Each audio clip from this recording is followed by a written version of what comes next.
नमस्कार. हितगुज कार्यक्रमामध्ये आपलं स्वागत. मी प्रशांत सोनार. हितगुज कार्यक्रमाच्या माध्यमातून आपण चर्चा करत असतो विविध आजारांची, त्यांच्या निदानांची, त्याचबरोबर केल्या जाणाऱ्या उपचारांची आणि मुळात रोग होऊ नये यासाठी काय करावं यावर देखील आपण तज्ज्ञांचं मार्गदर्शन घेत असतो. आणि आजचा आपला विषय आहे पांढरे डाग आणि सोरायसिसवर उपचार.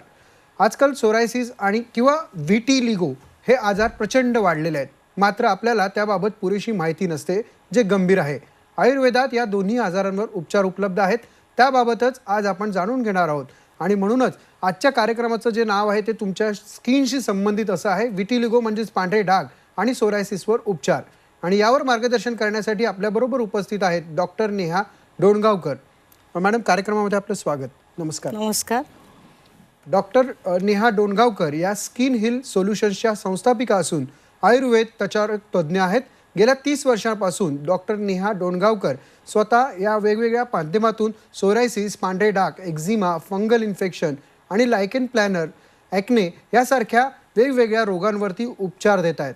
त्यांनी BAMS, PGD, सौंदर्यशास्त्र, केसशास्त्र, लठ्ठपणा यावर देशातील विदेशातील युनिव्हर्सिटीचा पदव्युत्तर अभ्यासक्रम पूर्ण केलेला आहे.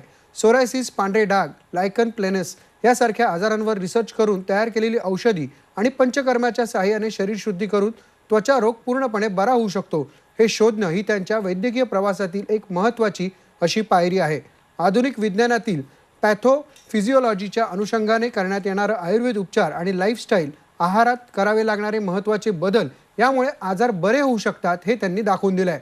30,000पेक्षा अधिक रुग्णांना या माध्यमातून त्यांनी बरं देखील केलेलं आहे.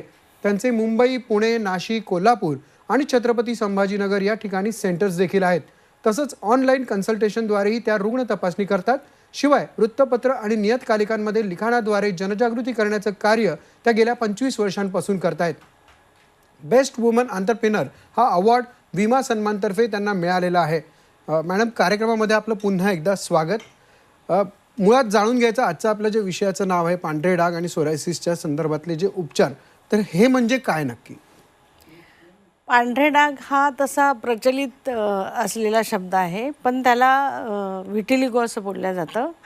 आणि दुसरी गोष्ट म्हणजे सोरियासिस. तर सोरियासिस हा सोरियासिस आहे असं आत्तापर्यंत पेशंट्सला कळायचंच नाही. त्यांना वाटायचं कुठला तरी त्वचेचा आजार झाला आहे जो मला वर्षानुवर्ष होतो आहे आणि तो काही बरा होत नाही.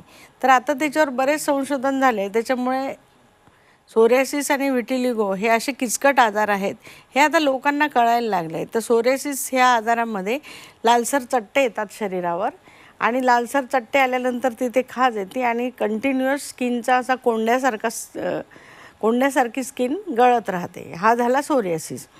आणि व्हिटिलिगो म्हणजे पांढरे डाग जे आपल्या शरीराच्या विविध भागावर येतात आणि ते कंटिन्युअस पसरत जातात. तर असे हे दोन किचकट आजार आहेत. साधारणतः याची लक्षणं कशा पद्धतीने आपल्याला ओळखता येतात, म्हणजे सामान्य म्हणून? सामान्य म्हणून याची पूर्व लक्षणं काही दिसत असतात. तर त्याच्यामध्ये पांढरे डाग जे आहेत ते शरीरावर अचानक यायला लागतात आणि ते जे पांढरे डाग आहेत हे एकदम ब्राईट व्हाईट असतात. आपण जसं म्हणतो की एखाद्याला व्हिटॅमिनची डेफिशियन्सी आहे, तर ते जे डाग असतात ते थोडे शेडेड असतात आणि हा मात्र ब्राईट व्हाईट कलरचा जेव्हा चट्टा त्वचेवर यायला लागतो तर त्याला ते पांढरे डाग आहे म्हणून लक्षात येतं. अशा प्रकारची पांढऱ्या डागाची लक्षणे त्वचेवर दिसून येतात. आणि सोरियासिस हा आजार व्हायच्या आधी त्वचेला अतिशय खाज सुटते आणि रुग्णाला कळत नाही की अचानक माझ्या पूर्ण शरीरावर कशी काय खाज यायला लागली. आणि मग जेव्हा शरीरावर खूप खाज यायला लागते त्याच्यानंतर हळूहळू मग सगळीकडे छोटे छोटे आपले प्लग्स तयार होतात. प्लग्स आपण म्हणतो की मोठा पिंपलसारखा जसा एखादा डाग दिसतो तशा पद्धतीने पूर्ण बॉडीवर ते प्लग्स यायला लागतात. तर अशी सोरियासिसची लक्षणं असतात आणि हळूहळू तिथे खाज यायला लागती आणि मग पेशंटला लक्षात येतं की हे काहीतरी मला वेगळं होतं. या दोन्ही रोगांमध्ये विशेषतः सोरायसिस आणि पांढरे डाग याच्याबद्दल जेव्हा आपण बोलतोय तेव्हा यामध्ये अनुवांशिकतेचा काही संबंध असतो का? सोरियासिस आणि पांढरे डाग हे दोन्हीही अनुवांशिकतेचा संबंध हे इतकं सिंपल नाही आहे की आपण म्हटलं की अनुवांशिक आहे. याच्यामध्ये कसं असतं की 100पैकी 5% अनुवांशिकता आढळून येते. म्हणजे आता जर कुणाच्या फॅमिलीमध्ये एका माणसाला आहे त्याच्या पुढच्या पिढीत सगळ्यांनाच होईल असं नाही. कदाचित पुढच्या पिढीत येणार नाही, त्याच्यानंतरच्या पिढीत एखाद्याला होईल. तर याचं आपण असं पर्सेंटेज धरू शकतो की काही अंशामध्ये त्या जीन्समध्ये म्युटेशन होऊन काही लोकांना पांढरे डाग येतात, ज्यांच्याकडे फॅमिली हिस्ट्री असते. बरं, फक्त अनुवांशिकता आहे म्हणून येतात का, असंही नाही. हा कसा दोन्हीही आजार, पांढरे डाग आणि सोरियासिस, हे मल्टीफॅक्टोरियल डिसीज आहे. म्हणजे याच्यामध्ये एन्व्हायरमेंटल स्ट्रेस, म्हणजे अचानक तुम्ही खूप उन्हात गेलात, अचानक थंडीत गेलात, तर तुमची स्किन रिॲक्ट होऊन हे दोन्ही आजार होऊ शकतात. त्याच्याशिवाय तुमच्या शरीरामध्ये दुसरे काहीतरी ॲटोइम्यून डिसीज आधीच झालेले आहे. फॉर एक्झाम्पल थायरॉईड हा आजार जर असेल तर ह्या आजारामध्ये हार्मोनिक इम्बॅलन्स असतं. मग हार्मोनिक इम्बॅलन्सचे काही आजार जर तुम्हाला ऑलरेडी झालेले आहे तर त्याच्यानंतरसुद्धा पांढरे डाग होऊ शकतात. कुणाला अजून दुसरे सपोज एखाद्याला डायबिटीससारखा आजार आहे, त्यालासुद्धा सोरियासिस होऊ शकतो. तर अशी विविध कारणे याच्यामध्ये दिसून येतात. त्याच्यात अनुवांशिकता ह्याला आपण एक 10% घेऊ शकतो. यामध्ये प्रदूषणाचा पण खूप मोठा सहभाग असतो का? हो, प्रदूषणाचा सहभाग असतो. म्हणजे प्रदूषणामुळे काही लोकांची स्किन लगेच रिॲक्ट होऊ शकते. तर सगळ्यांनाच प्रदूषणाचा त्रास होत नाही, पण काहींना का होतो, कारण मग त्यांची इम्युनिटी वीक असते. तर हे दोन्हीही आजार हे ॲटो इम्युन डिसीज म्हणून मानल्या जातात. तर आता मला प्रथम हे सांगायचं की ॲटो इम्युनिटी म्हणजे काय. तुमच्या शरीराची जी इम्युनिटी आहे ती तुमच्या शरीराच्या विरुद्ध काम करते, आणि जेव्हा ती विरुद्ध काम करायला लागते तेव्हा तुमच्या शरीरावर ती पांढरे डाग पण आणते आणि सोरियासिससारखे प्लग्स पण तयार करायला लागते. तर ह्याच्यामध्ये प्रदूषणाचा, आहाराचा नक्कीच संबंध आहे. यामध्ये काही कॉम्प्लिकेशन्स निर्माण होत असतात का आणि ते कशा पद्धतीचे असतात? आता सोरियासिस आणि व्हिटिलिगो हे दोन्हीही वेगळे वेगळे गृहीत धरूया आपण. तर सोरियासिसमध्ये काय कॉम्प्लिकेशन्स होतात, तर सोरियासिस हा आजारामध्ये इंटरनल कॉम्प्लिकेशन खूप जास्त असतात. तर आता 35 वर्षाच्या माझ्या अनुभवात मी इतके पेशंट्स बघितलेले आहेत, तर त्याच्यामध्ये काही पेशंटमध्ये फॅटी लिव्हर दिसून येतं. तर मग त्यांच्या लिव्हरवर जेव्हा फॅट्स तयार होतात तर तेव्हा मग लिव्हरचं फंक्शन पण पहिल्यासारखं सुरळीत होत नाही. मग त्याच्यामुळे पण ते एक कारण असतं आणि ते कॉम्प्लिकेशन पण असतं. आणि काही लोकांमध्ये कार्डिओव्हास्क्युलर डिसीज होऊ शकतात, हायपरटेन्शन होऊ शकतं, हायपरलिपिडिमिया म्हणजे ज्याच्यामध्ये कोलेस्ट्रॉल वाढतं. तर हे अशा कॉम्प्लिकेशन सोरियासिसमध्ये खूप जास्त प्रमाणामध्ये दिसून येतात. आणि व्हिटिलिगोमध्येही काय कॉम्प्लिकेशन होतात, तर जेव्हा ती त्वचा, ज्याला मेलॅनिनचा वरून लेअर नाही, तर त्या त्वचेला उन्हात गेलं की खूप सनबर्न होणं आणि मग त्याच्यामुळे त्वचेची जळजळ होणं, त्याच्यामुळे मग दुसरे कुठले त्वचेचे आजार, असे पण कॉम्प्लिकेशन होऊ शकतात. साधारणतः कुठलाही आजार झाला की त्याचा मनावर परिणाम होत असतो. या आजारांमध्ये देखील अशा पद्धतीने परिस्थिती होते का रुग्णाची किंवा त्याच्या पूर्ण कुटुंबियांची? आता कुटुंबीय आणि रुग्ण हे दोन वेगवेगळे भाग आहेत. रुग्णाची परिस्थिती अशी असते की त्याला हे आजार लाईफटाईम माझ्यासोबत आहे असं वाटायला लागतं, आणि त्याच्यामुळे त्याला समाजात गेल्यावर जो त्रास होतो तर त्या त्रासामुळे त्याची मानसिक कुचंबना खूप जास्त होती. आणि समाजाचा बघण्याचा दृष्टिकोन सोरियासिसबद्दल तर नाही जास्त तसं सांगता येणार, पण पांढरे डाग असलेल्या लोकांना समाजाकडून मिळणारी वागणूक, अवहेलना, याच्यामुळे त्यांच्यामध्ये न्यूनगंड तयार होतो, किंवा मग सारखं त्याच्यावर चौकशा करणं. याच्यामुळे मी असे कितीतरी रुग्ण पाहिलेले आहे की ज्यांना खूप त्रास होतो त्या गोष्टींचा. आणि मग हे रुग्ण चिडचिडे, एकलकोंडे आणि नर्वस असलेले, डिप्रेस असलेले अशा पद्धतीचे असतात. ते कधी हसत नाही, घराबाहेर निघत नाही, चांगले राहत नाही. म्हणजे हे प्रॅक्टिकल अनुभव आहे. आणि मला असं वाटतं की हा संसर्गजन्य आजार नसताना जर अशा चौकशा समाजाने नाही केल्या तर तो रुग्ण जास्त चांगला जीवन जगू शकेल.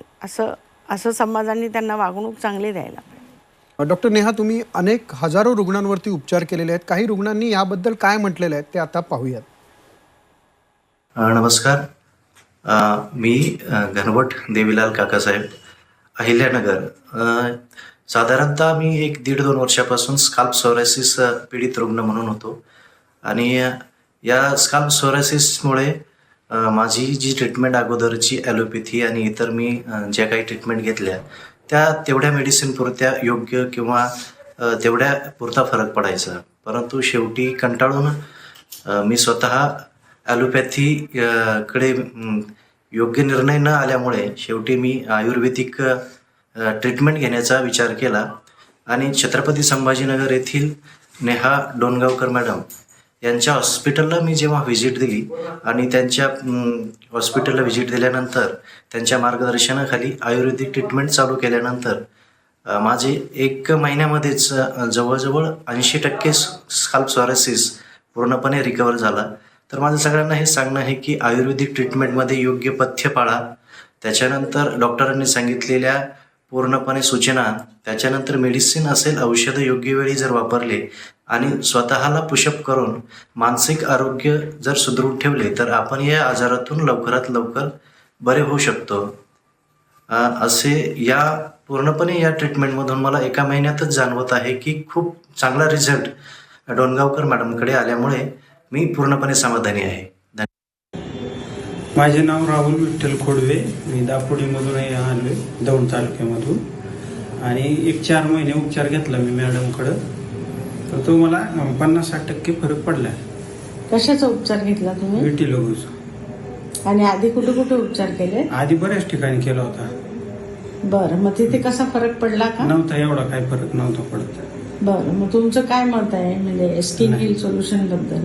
नाही, अगदी मत माझं 100% चांगलं आहे की उपचार 100% होतोच.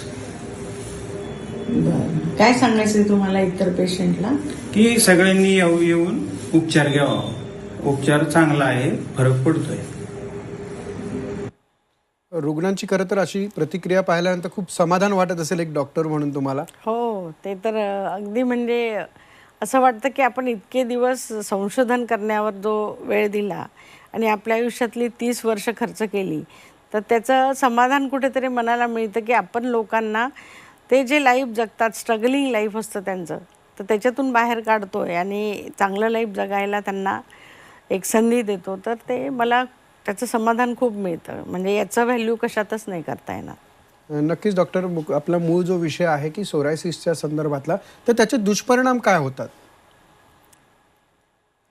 सोरायसिसचे दुष्परिणाम जे मी आधीही सांगितले त्याप्रमाणे त्याचे कॉम्प्लिकेशनच खूप होतात. म्हणजे जर एखादा सोरायसिसचा रुग्ण असेल तर त्याला अचानकच हार्टचा स्ट्रोक येऊ शकतो, म्हणजे हार्ट अटॅक येऊ शकतो, किंवा त्याला दुसरे काही आजार होऊ शकतात. आणि त्यातल्या त्यात जास्त महत्त्वाचं म्हणजे सोरायसिसचे तसे 7 प्रकार आहे, पण त्याच्यातल्या सगळ्या प्रकारामध्ये एक अजून कॉम्प्लिकेशन जे होतं ते सोरियाटिक अर्थरायटिसचं. तर आता 100पैकी 100 रुग्णांना सोरियाटिक अर्थरायटिस होत नाही, पण त्याच्यामध्ये 10 रुग्णांना तर सोरियाटिक अर्थरायटिस नक्कीच होतो. मग त्या अर्थरायटिसमध्ये जॉईंट पेन होणं, त्यांना हालचाली करायला त्रास होणं, सगळ्या सांध्यांना सूज येणं, ही जी छोटी सांधी असतात, जसे आपण म्हणतो की बोटाचे छोटे सांधे, त्याच्यावर पण सूज येणं, तर हे कॉम्प्लिकेशन झालेल्या रुग्णांना एकतर सोरियासिसमुळे ते आधीच कंटाळलेले असतात आणि अर्थरायटिसमुळे अजून त्यांचं जगणं अतिशय मुश्किल होतं आणि पेनफुल असतं. तर हे कॉम्प्लिकेशन सोरियासिसमध्ये जास्त दिसून येतं. या दोन्ही आजारांमध्ये आहाराबाबत काय पथ्य पाळावे लागतात रुग्णांना? खरं तर हा खूपच चांगला प्रश्न तुम्ही मला विचारला आणि हे मी सगळ्या रुग्णांनाही सांगू इच्छिते की जेव्हा आपण म्हणतो की हे ॲटोइम्युन डिसीज आहे, कारण माझी मॉडर्न सायन्स आणि आयुर्वेद ह्या दोन्हीमध्ये पॅरलल स्टडी झालेली आहे याच्यावर. तर जेव्हा आपण म्हणतो की ॲटोइम्युनिटी शरीरामध्ये का तयार होते, त्याला तुम्ही कमी करू शकता. त्याचं एकच महत्त्वाचा विषय आहे की आहार. कारण रोजच्या तुमच्या आहारामध्ये जर तुम्ही बदल घडवले ज्याच्यामुळे आपल्या बॉडीच्या सेल्समध्ये इन्फ्लमेशन होऊ नये, याच्यासाठी तुम्ही जर साधा आहार घेतला, डेअरी प्रॉडक्ट्स टाळले, त्याच्यानंतर आंबट पदार्थ टाळले, तर हे जर केलं आणि फर्मेंटेड आपण जे म्हणतो की इडली, डोसा यासारखे पदार्थ जर तुम्ही टाळले, तर तुमच्या शरीरामध्ये ऑलरेडी इन्फ्लमेशन आहे. त्या इन्फ्लमेशनमुळे गुंतागुंत होती आहे शरीरामध्ये, बाकीच्या अवयवांवर त्याचा परिणाम होतो आहे. जर एवढं सगळं होतं आहे तर तुम्ही नक्कीच आहाराकडे लक्ष दिलेलं जास्त गरजेचं आहे आणि दिलंच पाहिजे. आता आम्ही अनेक पेशंट बघतो की जे काटेकोर पथ्य पाळतात, डॉक्टरांनी जे सांगितलं ते करतात, तर ते खूप लवकर रिकवर होतात. कारण त्यांची जी ॲटोइम्युनिटी आहे ती कुठेतरी कमी व्हायला लागते. बॉडीमध्ये जो स्ट्रेस असतो तो सुद्धा कमी व्हायला लागतो आणि मग ॲटोइम्युनिटी कमी झाली की ते बरे व्हायला लागतात. आयुर्वेदशास्त्र हे आत्ताही मॉडर्न शास्त्राचा कन्सेप्ट आणि आयुर्वेदाचा सांगण्याच्या पद्धती जरी वेगवेगळ्या असल्या तरी ते कुठेतरी एक समान मार्गानेच जात आहेत. फक्त ॲटोइम्युनिटी करण्यासाठी आयुर्वेदामध्ये जी पथ्याची जोड आहे, आहाराची जोड आहे, आणि शरीर शुद्धीसाठी पंचकर्मसारखं जे ॲडिशनल फॅक्टर जो आहे आयुर्वेदामध्ये की पंचकर्म केल्याने शरीर शुद्धी होते आणि मग ह्या सगळ्या गोष्टी हळूहळू कमी व्हायला लागतात. तर हे नक्कीच आयुर्वेद एक आपल्यासाठी वरदान आहे ऑटोइम्यून डिसीज. साधारणतः रिकव्हरी काळ किती असतो आणि मुळात आजार पूर्णपणे बरा होऊ शकतो का? आजार पूर्णपणे बरा होऊ शकतो. आता हे धाडसाचं विधान आहे असं सगळ्यांना वाटतं, कारण सोरियासिस आणि विटिलिगो हे बरे होऊ शकत नाही असं वारंवार रुग्णांना सांगितलं जातं आणि मॉडर्न सायन्सच्या अभ्यासानुसार हे बरे होऊ शकत नाही. पण ते आयुर्वेदात का बरे होऊ शकतात हे रुग्णांनी पण समजून घेणं गरजेचं आहे. आता जसं मी म्हटलं की ॲटो इम्युनिटी ह्याला कमी करण्यासाठी आयुर्वेदामध्ये एक प्रोटोकॉल आहे, ती जे तुमच्या शरीरामध्ये साचलेले टॉक्झिन्स बाहेर काढण्यासाठी आणि तुमची बॉडी डिटॉक्सिफाय करण्यासाठी पंचकर्म हा अतिशय चांगला मार्ग आहे. हा जो पंचकर्म आहे याच्यामध्ये 5 कर्म केल्या जातात. त्याच्यामध्ये वमन, विरेचन, रक्तमोक्षण, नस्य आणि शिरोधारा हे जे 5 कर्म केल्या जातात ह्याच्यामुळे तुमची टॉक्झिसिटी जी शरीरात अडकलेली आहे ती बाहेर पडणार. ती बाहेर गेल्यानंतर आता बस्तीसारखा पण एक उपक्रम आहे पंचकर्मामध्ये, ती बाहेर गेल्यानंतर मग तुमचं शरीर शुद्ध होतं आणि शरीर शुद्ध झाल्यावर जे मेडिसिन रिसर्च करून त्यांना दिलेले आहे तर त्याचा उपयोग पण खूप लवकर दिसायला लागतं. बरं त्या मेडिसिनसोबत जेव्हा तुम्ही पथ्य पाळता तेव्हा बाहेरच्या टॉक्झिन्सला अलाऊ करत नाही शरीराच्या आतमध्ये प्रवेश करायला. तर मग त्याच्यामुळे ते रुग्ण का बरे होणार नाही असं मला वाटतं. आणि आता इतक्या 80% ज्या लोकांना पांढरे डाग आहे असे पेशंटसुद्धा जेव्हा आपल्या ट्रीटमेंटने बरे होत आहेत तर तो एक आयुर्वेदाबद्दलचा असलेला आत्मविश्वास आहे की हे पेशंट बरे होऊ शकतात. नक्कीच बरे झालेल्या काही रुग्णांचं मनोगत आपण पुन्हा एकदा पाहूयात. मी मॅडमबद्दल पेपरमध्ये आणि इतर काही पेशंट्सकडून खूप ऐकलं होतं की मॅडम कोडावरती खूप चांगले उपचार करतात. त्यामुळे नेहा डोणगावकर मॅडम यांचे पेपरला खूप सारे लेख वाचून मी माझ्या सासूबाईंना घेऊन आले होते. सासूबाईंना त्यांच्या वयाच्या लहानपणापासूनच कोड होतं, म्हणून मग त्यांनी ती ट्रीटमेंट घेण्यासाठी आम्ही त्यांना इथे घेऊन आलो. मी सौ कमलेनी नागरे. मी डॉक्टर नेहा डोणगावकर मॅडमकडे चिकित्सेसाठी आले. तर माझं इथं ना व्हाईट पॅच साधारण 2 वर्ष झाले आला. तर मी मॅडमला दाखवल्यानंतर त्यांनी मला पंचकर्म चिकित्साचा पण सल्ला दिला. त्यात माझं विरेचन वगैरे झालं, त्याचे रिझल्ट मला खूप छान आले आणि पॅचला पण खूपच भारी चांगला फरक पडला. अर्धा झाले जवळजवळ 1-2 महिन्यातच रिझल्ट खूप छान आहे. विरेचन नंतर मी खूपच मला म्हणजे फ्रेशनेस वगैरे जाणवला. तर त्यांची पूर्ण टीम, त्यांचं खूपच छान सहकार्य, मोलाचा सल्ला मला मिळाला आणि पूर्ण टीम खूपच छान काम करते. नेहा डोणगावकर मॅडम 100% माझं पूर्ण जाणारच हे मला तर खात्री वाटते. डॉक्टर, फंगल इन्फेक्शन संदर्भात वारंवार ते होतं का, ते बराच काळ टिकतं का, याबद्दल काय सांगाल? तसं फंगल इन्फेक्शन खूप कॉमन आहे, म्हणजे ते इतकं अवघड दुरुस्त होण्यासाठी नाही आहे. तर मला असं वाटतं की फंगल इन्फेक्शन लवकर बरं होतं, पण जर ते बरं होत नसेल तर मात्र तो नक्कीच काळजीचा विषय असतो. तर आता फंगल इन्फेक्शन वारंवार होतं आणि ते पूर्ण बरं होत नाही का, तर ह्या प्रश्नाचं उत्तर आहे की काही रुग्णांमध्ये ते वारंवार येतं आणि पूर्ण बरं होत नाही. मग जेव्हा असे रुग्ण असतात तेव्हा त्या रुग्णांना विशेष काळजी घ्यावी लागते, कारण त्यांच्या शरीरामध्ये जेव्हा फंगल येतं वारंवार तर त्यांची इम्युनिटी कुठेतरी वीक झालेली असते किंवा हा दुसरा कुठला तरी त्वचारोग किंवा दुसरा कुठला तरी आजार होण्याची पहिली पायरी आहे. म्हणजे हे शरीर सिग्नल देतं की तुम्हाला फंगल येते आणि ते जात नाही आहे, म्हणजे तुम्हाला दुसरा मोठा आजार होणार आहे बरं का, असं शरीराला सांगायचं असतं. तर याच्यामध्ये बऱ्याचदा काही लोकांना शुगर व्हायच्या आधी फंगल होतं आणि ते क्रॉनिक होऊन वारंवार होऊन जेव्हा शुगर तपासल्या जाते तर त्या डायबिटीस होणार असतो, तो डायबिटीस वाढलेला असतो. अशीही काही उदाहरणं आहे. काही लोकांना फंगल कंटिन्युअस होऊन नंतर सोरियासिस होतो, अशीही काही उदाहरणं आहे. तर त्याच्यामुळे फंगल रिपीट येत असेल तर रुग्णांनी नक्कीच काळजी घ्यावी. डॉक्टर, डायबिटीज आणि त्वचा रोग एकत्रितरित्या बरा होऊ शकतो का, काय म्हणणं आहे? एक ॲटोइम्यून डिसीज दुसऱ्या ॲटोइम्यून डिसीजला तयार करतो. तर डायबिटीस हा सुद्धा एक ॲटोइम्यून डिसीज आहे आणि हार्मोनशी रिलेटेड आहे. इन्सुलिनचं कार्य बिघडलं म्हणून डायबिटीस होतो. मग त्याच्यासोबत जर सोरियासिससारखा त्वचारोग किंवा व्हिटिलिगोसारखा त्वचारोग झाला तर मग त्याला बरं व्हायला वेळ लागतो, कारण डायबिटीसनी सगळ्या अवयवांवर परिणाम केलेला असतो. तर त्याच्यामुळे जर शुगर कंट्रोलमध्ये ठेवून तो त्वचारोग मात्र बरा करता येतो. पण रुग्णाला ही काळजी घ्यावी लागते की त्यांनी त्याची शुगर व्यवस्थित सांभाळली पाहिजे आणि रोज चालण्याचा व्यायाम, बाकीचे प्रोटोकॉल फॉलो केले पाहिजे. Doctor skin heal solutions private लिमिटेडबद्दल काय सांगाल? कारण तुम्ही जवळजवळ 30 वर्ष या क्षेत्रात कार्यरत आहात. 30 वर्षाचा माझा अनुभव आणि स्किन हिल सोल्युशनची स्थापना हे एक माझ्यासाठी खूपच महत्त्वाचा टप्पा आहे. तो माझं एक विजन आहे की जे लोकांना पांढरे डाग आहेत आणि सोरियासिस आहे, विशेषतः मी पांढऱ्या डागाबद्दल सांगेल की मी जेव्हा प्रारंभी माझी डॉक्टरची पदवी झाली आणि मी प्रॅक्टिस करायला लागले, तर जे काही लेडीज म्हणजे ग्रामीण भागातल्या स्त्रिया आणि शहरी भागातल्या स्त्रिया पण ह्या जेव्हा माझ्याकडे कंटिन्यूस यायच्या, तर मला लक्षात यायचं की एक पूर्ण लाईफ स्ट्रगल करते. त्या रडायच्या, त्यांना बाहेर गेलं की कोणाला पूजा करू द्यायची नाही, कोणाला टोमणे मारायचे, कोणाला घरून सासरच्यांकडून त्रास व्हायचा. तर ह्या अशा गोष्टी बघितल्यावर मला असं वाटलं की नाही, याच्यावर संशोधन व्हायला पाहिजे आणि हे लोक दुरुस्त व्हायला पाहिजे. त्यांनी काहीही गुन्हा केलेला नसताना त्यांनी कुठलं तरी पाप केलं असं म्हणून त्यांना ह्युमिलिएट करणं, हे मला असं वाटतं की ही खूप मोठी चूक आहे. तर त्याच्यासाठी मी खूप जिद्दीने याची स्किन हिल सोल्युशनची स्थापना केली आणि मला सांगायला अतिशय आनंद वाटतो की माझे जे 5 सेंटर आहे त्याच्यामध्ये कित्येक रुग्णांना खूप चांगला फरक आहे आणि ते आनंदाने जगत आहेत.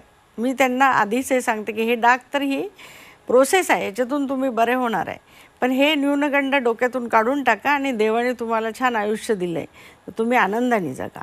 ह्याच्यासाठी स्किन हिल चांगलं कार्यरत आहे. Thank you doctor. खरं तर खूप महत्त्वाचे आणि जो आजार दिसतो अशा रोगावरती तुम्ही आज उपचारांबद्दल सांगितलं, त्याबद्दल आपले विशेष आभार. थँक्यू. तर प्रेक्षक हो, मुळात पांढरे डाग असतील किंवा सोरायसिस असेल तर हे रोग बरे देखील होऊ शकतात. योग्य त्या काळजीने आयुर्वेदाच्या माध्यमातून डॉक्टर नेहा डोणगावकर या तुम्हाला मार्गदर्शन करतीलच. तुम्ही जे कार्यक्रमामध्ये नंबर दिसत होते त्यावरती तुम्ही निश्चित संपर्क साधा, जेणेकरून तुम्हाला याबाबत उदासीन होण्याची किंवा निराश होण्याची कुठलीही शक्यता मनात राहणार नाही आणि सकारात्मक उपचार पद्धतीने तुम्ही स्वतःच्या या आजारावरती नियंत्रण चांगल्या रीतीने मिळवू शकता. तुर्तास हितगुज कार्यक्रमामध्ये वेळ झाली, आता इथेच थांबण्याची. पाहत रहा झी 24 तास.